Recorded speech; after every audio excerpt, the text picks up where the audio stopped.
सरकार बनने के बाद सर कई सारे विरोध भी हो रहे हैं, जैसे नीतीश कुमार जी का हिजाब वाला मामला था। हिजाब वाला विवाद हो रहा है, तो क्या कहेंगे इस पे? देखिए, हिजाब के विवाद पे मैं एक बात बताऊंगा। पुलिस अधिकारी जो मैं रहा हूं, तो मैं जो किसी भी जो उस पर एफआईआर भी किया गया है, एफआईआर या कोई क्राइम कब बनता है? जब इसमें मेंसरिया होता है ना। मेंसरिया क्या होता है? Intention, criminal intention.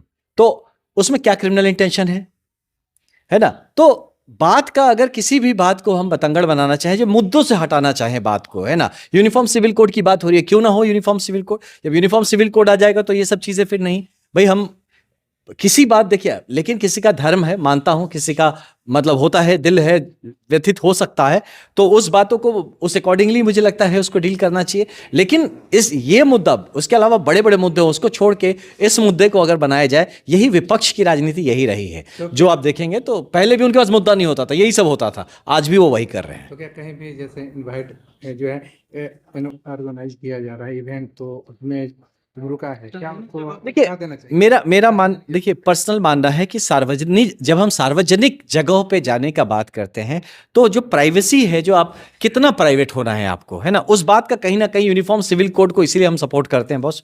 Uniform civil code होना चाहिए कि प्राइवेसी का डेफिनेशन पब्लिक में अलग हो। प्राइवेसी एक लिमिट के बाद, अगर मुझे छुप के ही नहीं दिखना है तो मैं नहीं जाऊँ बाहर, है ना। लेकिन जब मैं जनता के बीच आता हूं, आपसे बात करता हूं, लेकिन अपनी पहचान नहीं बताऊंगा, अपने आप को नहीं दिखा पाऊंगा, तो फिर है ना, ये बड़ा क्वेश्चनेबल और डिबेटेबल चीज़ हो जाता है। मुझे लगता है इस पे एक प्रॉपर डिस्कशंस होना चाहिए, और एक यूनिफॉर्म सिविल कोड की तरह एक हम लोग का जो कंडक्ट है, उसको एक इसको होमोजिनिटी आने की ज़रूरत है।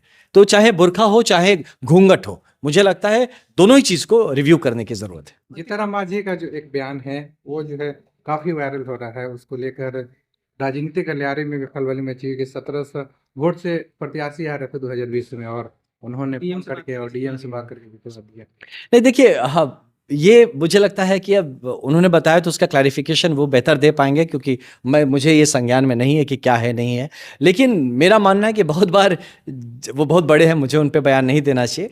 लेकिन बहुत बार क्या होता है कि एक राजनीतिक बात करने में कई बार लोग ऐसी बात बोल जाते हैं जो शायद बोलना कुछ चाहते हैं, निकल कुछ जाता है। फ्लो ओवर हो फ्लो, अच्छा बात बोले, ये फ्लो में ओवरफ्लो हो जाता है। हाँ, तो हो सकता है ऐसा कुछ रहा हो, बट इस पे मेरा कोई विपक्ष जो है उसको लेकर चुनाव निर्वाचन आयोग घेर रहा है। मैं आपको बताऊं, दुर्भाग्य यही है कि विपक्ष को चाहिए वो ना, इतना बुरा हाल नहीं होता विपक्ष में। आज हम लोग विधानसभा में बैठते हैं तो देख के खराब भी लगता है कि यार कोई विपक्ष ही नहीं है, एकदम कोने में सिमट गए हैं। क्यों?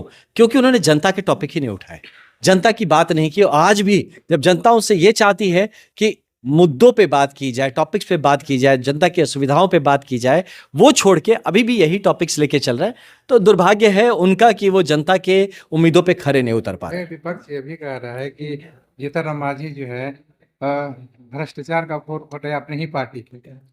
देखिए, विपक्ष कह रहा है, आप कह रहे हैं ना, विपक्ष कह रहा है, विपक्ष को राजनीति करना है, उसको कुछ बोलना है, तो वो उस बात को बोलेगा। अगर कोई तथ्य है, साक्ष्य है, तो उसको लेके अगर बात करे, लॉजिकल बात करे, तो जनता को भी समझने में आसानी हो। कोई भी किसी के अगेंस्ट बात करना है, मुझे लगता है तथ्य और साक्ष्य के लेके बात करना चाहिए।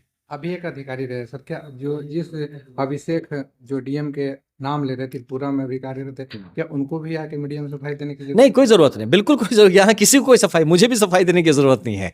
ये विपक्ष एक बात उठाएगा, अभी मैं ही कुछ बोल रहा हूँ, इस पर उठा के बोलते कि आनंद मिश्रा ने ये बोला, अब लो इस पे चलते हैं। उनके पास टॉपिक नहीं है, उनको चाहिए जनता की बात करे। जो डीएम साहब रहे होंगे अपनी जगह कहीं जनता का सेवा कर रहे हैं, अपने मांझी जी भी जनता की सेवा में लगे हुए हैं, इनके पास कुछ काम है नहीं करने को, विपक्ष वाली भूमिका समझ में नहीं आ रहा है, तो ऐसी ऐसी बातें उठा रहे हैं, तो मुझे नहीं लगता इसको बहुत सीरियसली लेने की जरूरत।